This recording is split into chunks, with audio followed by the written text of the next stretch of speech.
abadi. Tuhan satu. Dan kepercayaan kepada Tuhan yang satu inilah, tauhid inilah yang menjadi api yang berkobar-kobar menyala-nyala di dalam Quran itu. Dan jikalau api ini telah berkobar-kobar dan menyala-nyala pula di dalam dadanya seseorang manusia, manusia yang demikian itu menjadi manusia yang sebagai dikatakan oleh saudara Hamzah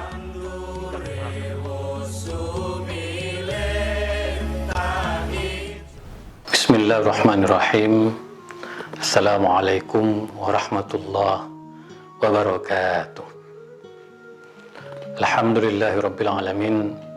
Summa alhamdulillahirabbil alamin.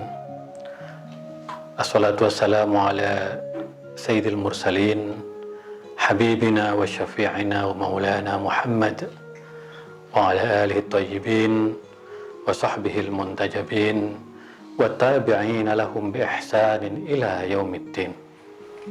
Sahabat Islam ramah, dalam suasana Ramadan yang penuh kesucian dan keberkahan, marilah kita senantiasa bersyukur kehadirat Ilahi Rabbi. Mudah-mudahan rahmat dan nikmatnya selalu bersama kita, bersama negeri ini, sehingga kita semua negeri ini selalu diberi keberkahan, keselamatan, terutama di tengah pandemi COVID-19 ini. Kita harus terus bersyukur, terus berdoa, mohon pertolongan kepada Allah. Mudah-mudahan negara ini cepat menghadapi, bisa mengatasi wabah dan penyakit yang kita bersama-sama melaluinya dengan penuh kesabaran, kewaspadaan. Dan insya Allah syukur kita yang senantiasa kita ucapkan Alhamdulillahirabbil alamin, Alhamdulillahirabbil alamin, akan menjadikan negeri ini lolos dan lulus dari ujian dan musibah, dan kita semua diberi kebahagiaan dan ketentraman lahir dan batin. Selawat dan salam marilah kita terus sampaikan kepada baginda Rasulullah sallallahu alaihi wasallam. Allahumma shalli ala sayyidina Muhammad wa ala ali sayyidina Muhammad. Mudah-mudahan selawat kita senantiasa menjadikan hati kita lebih sejuk, lebih tenang, lebih nyaman. Karena bagaimanapun selawat adalah tibbul qulub, adalah obat hati yang akan menjadikan batin kita lebih kebal, menjadikan batin kita lebih mempunyai optimisme, harapan bahwa hidup kita di hari esok insya Allah menjadi lebih baik.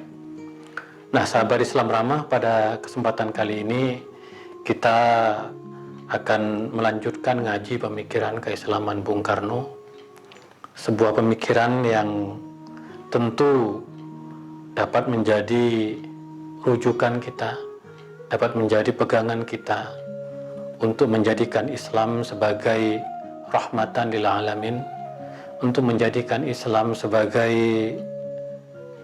pedoman kita, untuk menjadikan kehidupan kita dalam lingkup yang lebih kecil hingga lingkup yang lebih besar dalam konteks bernegara, mungkin juga dalam lingkup global.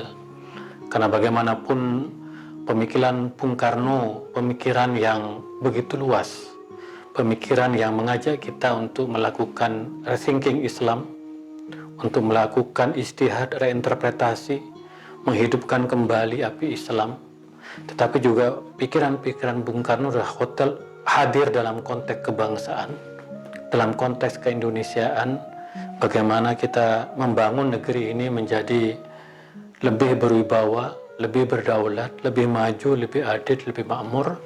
Dan juga tentu pemikiran Bung Karno ingin membangun satu kekuatan global, kekuatan peta geopolitik yang akan menjadikan dunia Islam bermartabat, berdaulat, merdeka, berdikari, kokoh tegak pada prinsip dan nilai-nilai yang dianut oleh setiap negara berlandaskan nilai-nilai Islam yang diajarkan oleh Rasulullah Sallallahu Alaihi Wasallam. Maka tema ngaji pemikiran keislaman Bung Karno pada kesempatan kali ini yaitu tentang kebangkitan umat Islam sedunia, lonceng kematian bagi kolonialisme, imperialisme, dan neokolonialisme.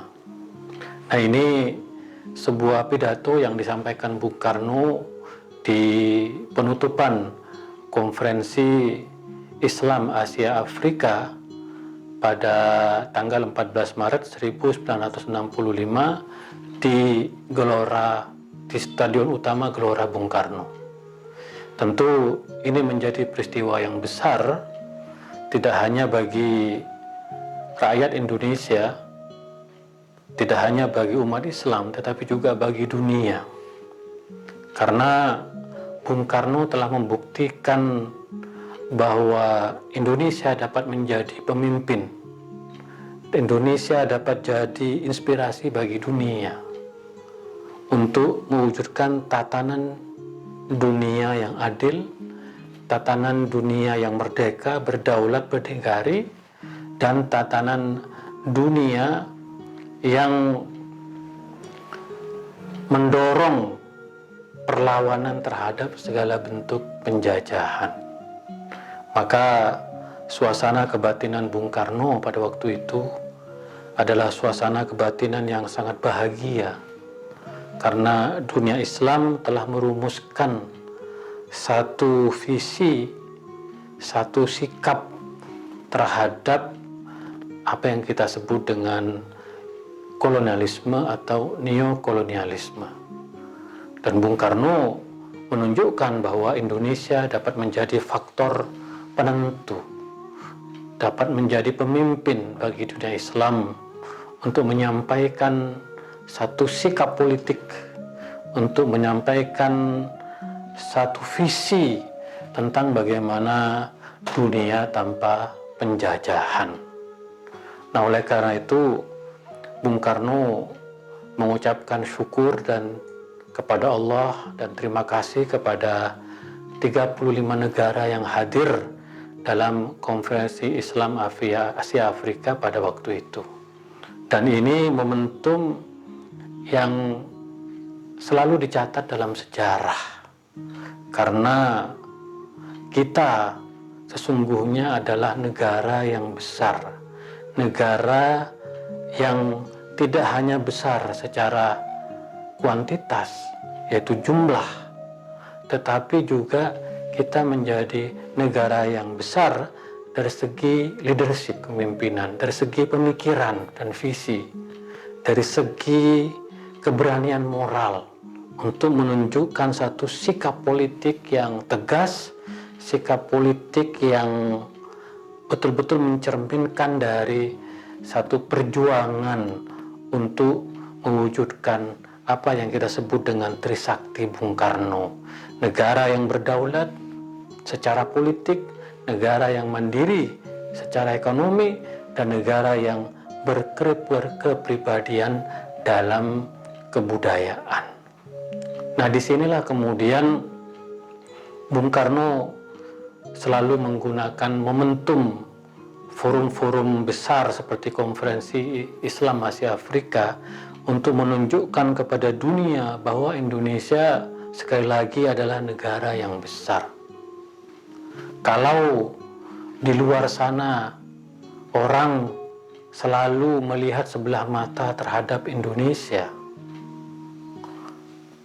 yang seolah-olah menyepelekan Indonesia, dan Bung Karno dengan satu visinya untuk mempersiapkan perhelatan sebesar konferensi Islam Asia Afrika, maka tamu-tamu yang hadir dan pers dunia dari berbagai dunia Islam melihat dengan kasat mata betapa Indonesia akan menjadi the rising star, adalah bintang baru yang tampil dalam pentas global. Dan kita tahu Gelora Bung Karno menjadi satu simbol dari kemajuan, kebesaran, kemegahan Indonesia itu sendiri. Nah, saya di tahun 90-an ketika kuliah di Mesir dan keliling di negara-negara Timur Tengah, memang Indonesia belum begitu dikenal secara utuh dan baik oleh negara-negara luar. Tetapi ketika negara-negara Arab atau dunia Islam datang ke Indonesia, melihat secara langsung apa yang terjadi, apa keindahan alamnya, keramah tamahan warganya, satu pemandangan pembangunan yang terus baik, maka orang-orang di Timur Tengah menyebut Indonesia sebagai qit'atun minal jannah fil alal ardi, adalah sepotong surga di muka bumi.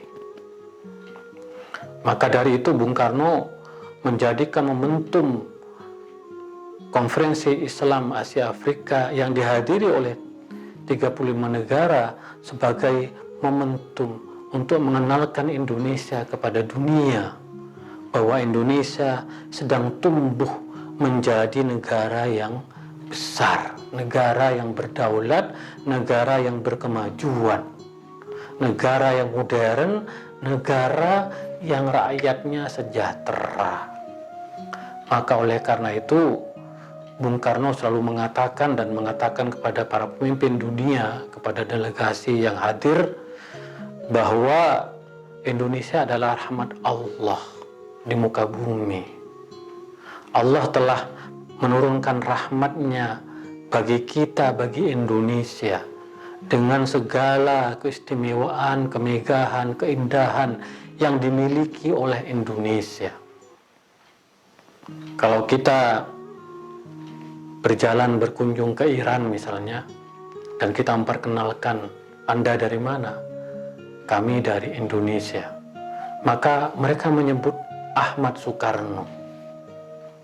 Mereka begitu bangga dengan Bung Karno. Kalau di Timur Tengah memang nama Bung Karno diberi nama Ahmad untuk penghormatan Bung Karno sebagai pemimpin besar. Maka Indonesia sebagai rahmat Allah adalah Indonesia yang harus terus dijaga, dipelihara, dan kita, kata Bung Karno, sudah mempunyai komitmen untuk bagaimana menata, membangun Indonesia, menjadikan negeri ini sebagai negeri yang besar.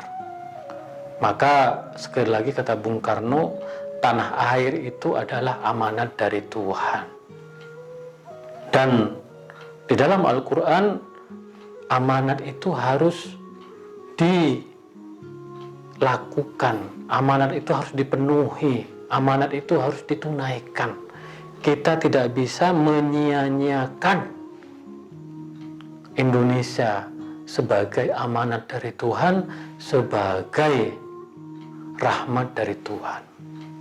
Maka kata Bung Karno, Indonesia yang berhasil menggelar Konferensi Islam Asia Afrika telah menunjukkan kepada dunia sebuah kebesaran, sebuah kebangkitan umat Islam sedunia yang akan meningkatkan kepercayaan diri dunia Islam di hadapan penjajah, di hadapan imperialisme, kolonialisme, dan neokolonialisme. Maka kata Bung Karno, kalau ada pihak-pihak yang merasa terancam, merasa takut dengan konferensi Islam Asia Afrika ini, kata Bung Karno, mereka adalah kaum penjajah. Mereka adalah kaum kolonialis dan neokolonialis. Mereka akan melihat bahwa umat Islam, bahwa dunia Islam bisa bangkit, bisa bersatu padu untuk menentukan sikapnya. Sahabat Islam ramah, di dalam konferensi Islam Asia Afrika ini, Bung Karno mendapatkan gelar pahlawan Islam dan kemerdekaan. Kita tahu bahwa Bung Karno pada tahun 55 berhasil menggelar konferensi Asia Afrika yang dihadiri oleh berbagai negara Asia Afrika dan menentukan sikap melawan penjajahan, menentukan sikap untuk berdikari, dan itu menginspirasi. Dan karena keberhasilan Bung Karno mengumpulkan negara-negara Islam atau dunia Islam yang dihadiri oleh 35 negara itu, maka dunia memberikan penghargaan terhadap Bung Karno sebagai pahlawan Islam dan kemerdekaan. Dalam bahasa Arabnya di media-media Mesir disebutkan Batalul Islam wal Istiqlal.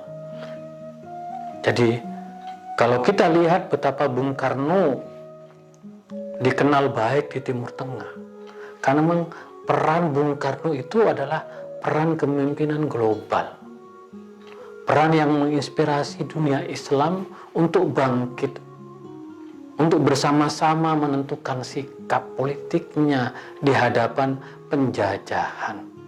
Karena bagaimanapun kita mempunyai hak untuk merdeka, untuk berdaulat dari segala macam bentuk penjajahan. Maka kalau mau jujur, visi Bung Karno itu bisa dilihat di berbagai belahan dunia Islam, di dalam konstitusi mereka, bahwa salah satu cara untuk mewujudkan kemakmuran, keadilan, dan kemajuan adalah merdeka, berdikari, berdaulat dari segala macam bentuk penjajahan. Keberanian moral inilah yang ditunjukkan oleh Bung Karno yang menginspirasi dunia, bahwa saatnya dunia Islam bangkit, saatnya dunia Islam menyampaikan pendapatnya, saatnya dunia Islam berkarya bersama-sama untuk kemakmuran mereka. Maka pada waktu itu Bung Karno sebenarnya meminta untuk tidak memberikan gelar yang besar pada dirinya. Bung Karno tidak ingin berada di atas langit. Bung Karno selalu mengatakan, walaupun dia mendapatkan gelar sebagai pahlawan Islam dan kemerdekaan, Bung Karno lebih senang disebut sebagai penyambung lidah rakyat. Bung Karno adalah pemimpin yang merakyat, pemimpin yang selalu menyampaikan aspirasi rakyat, pemimpin yang selalu ingin dekat dengan rakyat, pemimpin yang selalu bersama-sama rakyat. Maka Bung Karno sangat dicintai oleh rakyatnya. Bung Karno lebih senang disebut dengan panggilan hamba Allah. Kata Bung Karno, saya adalah manusia biasa yang punya kesalahan, yang punya kelemahan. Tetapi dalam mimpi saya sebagai pemimpin di Indonesia yang mengajak dunia Islam agar merdeka dari penjajahan. Karena bagaimanapun kita tahu dunia Islam masih hidup di bawah bayang-bayang penjajahan, tidak mempunyai kemerdekaan. Maka Bung Karno dalam visi kebangkitan umat Islam sedunia, yaitu menghilangkan imperialisme yang kita selalu ingat dalam Trisakti Bung Karno. Trisakti Bung Karno inilah yang kemudian menjadi visi dunia Islam, berdaulat secara politik, mandiri secara ekonomi, dan berkepribadian dalam kebudayaan. Karena kita ingin bebas merdeka dari penjajah, karena ingin dunia Islam tidak lagi didikte dan ditekan oleh penjajah, maka Bung Karno mengingatkan bahwa persoalan yang ada di Asia itu sejatinya harus diselesaikan oleh orang-orang Asia. The Asian Way. Bung Karno selalu mengatakan itu, bahwa seluruh persoalan yang terjadi di Asia harus diselesaikan oleh negara-negara Asia tanpa harus melibatkan negara-negara penjajah. Maka Bung Karno di dalam forum Konferensi Islam Asia Afrika mengingatkan bahwa negara-negara Asia harus mempunyai kedaulatan dan kemerdekaan. Lalu Bung Karno membentuk New Emerging Forces, di mana harus ada kekuatan penyeimbang untuk melawan dominasi tatanan global yang selama ini didikte oleh penjajah. Nah, sahabat Islam ramah, kalau kita melihat visi Bung Karno tentang kebangkitan umat Islam sedunia, maka kita akan melihat bagaimana fakta sekarang yang terjadi di dunia. Ketika dunia Islam kehilangan ruhnya untuk melawan negara adidaya, untuk melawan segala bentuk kesewenang-wenangan, maka kepemimpinan seperti Bung Karno yang lugas, tegas, berani, mempunyai sikap moral, inilah yang sungguhnya dibutuhkan sekarang. Kita melihat ada konflik di Libya, kita melihat ada konflik di Yaman, ada konflik di Syria, ada konflik di Irak. Yang kita tahu bahwa konflik-konflik itu karena ada intervensi dari penjajah, dari kolonialisme dan neokolonialisme yang mohon maaf juga didukung oleh sebagian dunia Islam, sebagian negara Islam. Maka visi Bung Karno tentang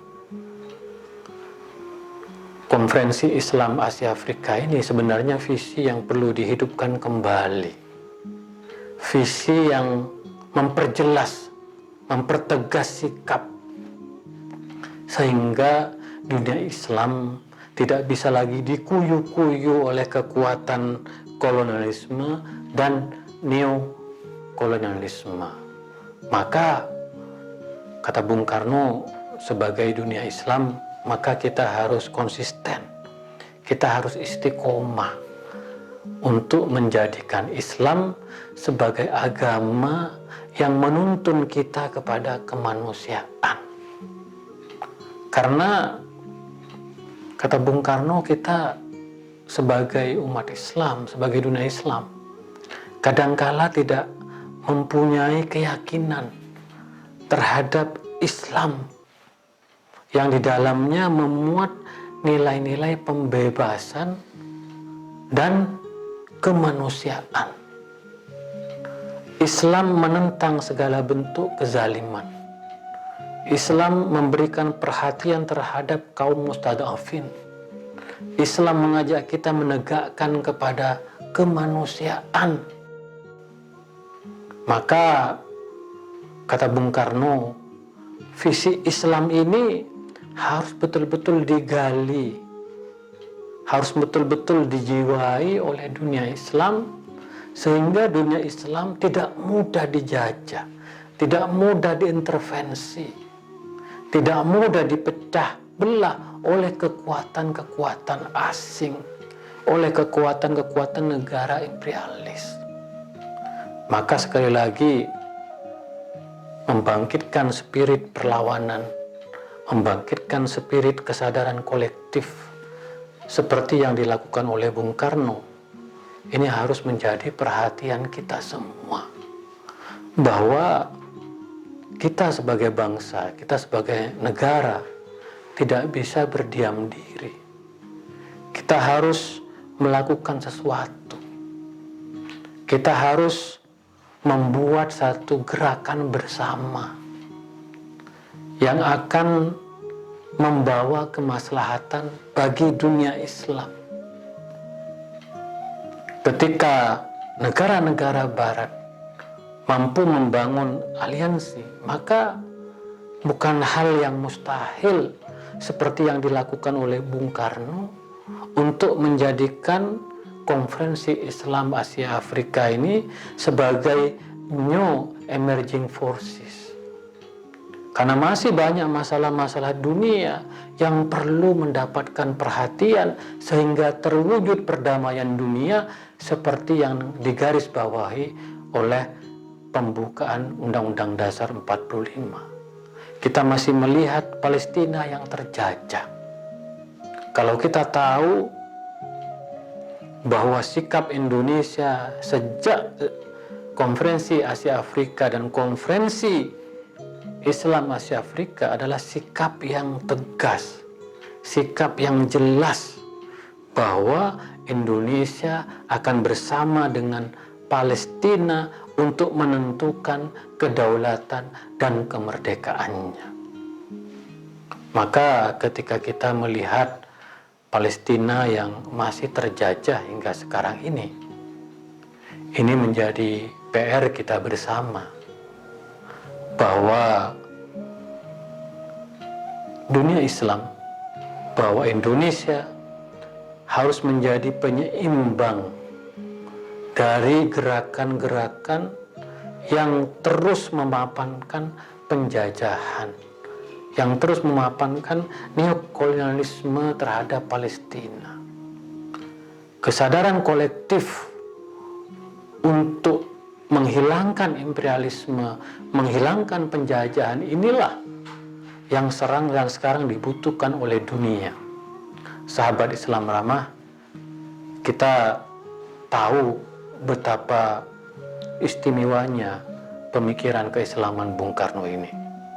Karena pemikiran Bung Karno, pemikiran yang menggugah, merangsang, menghidupkan kembali api Islam yang di dalamnya ada makna kemerdekaan. Maka sekali lagi, ketika Bung Karno mendapatkan gelar pahlawan Islam dan kemerdekaan dalam Konferensi Islam Asia Afrika, itu menunjukkan satu kepemimpinan, itu menunjukkan satu visi yang besar tentang bagaimana meletakkan Indonesia di tengah pergaulan global. Maka Islam yang kita yakini sebagai agama yang dapat mengubarkan api pembebasan, api istihad, api keadilan dan kemakmuran, itu akan menjadi kekuatan besar bagi kita semua dalam berperan di pentas global. Nah, sahabat Islam Ramah, tentu pikiran-pikiran Bung Karno ini akan terus menginspirasi generasi yang akan datang, bahwa apa yang kita hadapi sekarang di pentas global masih banyak agenda-agenda yang memerlukan satu pemikiran yang besar, satu keberpihakan, satu aliansi baru yang menjadikan umat Islam merdeka, berdaulat, berdikari, tidak terjajah. Kesadaran kolektif untuk bangkit, kesadaran kolektif untuk melawan penjajahan, kesadaran kolektif untuk meningkatkan harkat dan martabat kualitas sumber daya manusia, itulah yang pada akhirnya akan menjadi satu resep bagi kebangkitan umat Islam sedunia. Jadi sahabat Islam Ramah, sekali lagi di bulan Ramadan ini perlu kita menghidupkan kembali api-api Islam ini seperti yang telah terus digali, disuarakan, disebarluaskan oleh Bung Karno. Mudah-mudahan akan menjadi inspirasi, akan menjadi motivasi bagi kita semua bahwa sekali lagi Indonesia adalah bangsa yang besar, bahwa umat Islam Indonesia dapat menjadi pemimpin bagi umat Islam yang lain. Kita harus memberikan inspirasi sebagaimana Bung Karno dengan bangganya mampu menjelaskan apa keistimewaan Pancasila, bagaimana pentingnya cinta terhadap tanah air, bagaimana pentingnya kita untuk meneladani Rasulullah SAW. Saatnya Indonesia memimpin dunia Islam. Saatnya Indonesia menjadikan Islam sebagai tuntunan untuk menegakkan nilai-nilai kemanusiaan, keadilan, dan kedamaian. Sahabat Islam Ramah, itulah kira-kira ngaji pemikiran keislaman Bung Karno episode ini. Kita akan lanjutkan pada esok hari. Kurang lebihnya mohon maaf. Wa ma taufiqi illa billah, alaihi tawakkaltu wa ilaihi unib. Wallahu muwaffiq ila aqwamit thoriq. Assalamualaikum warahmatullahi wabarakatuh.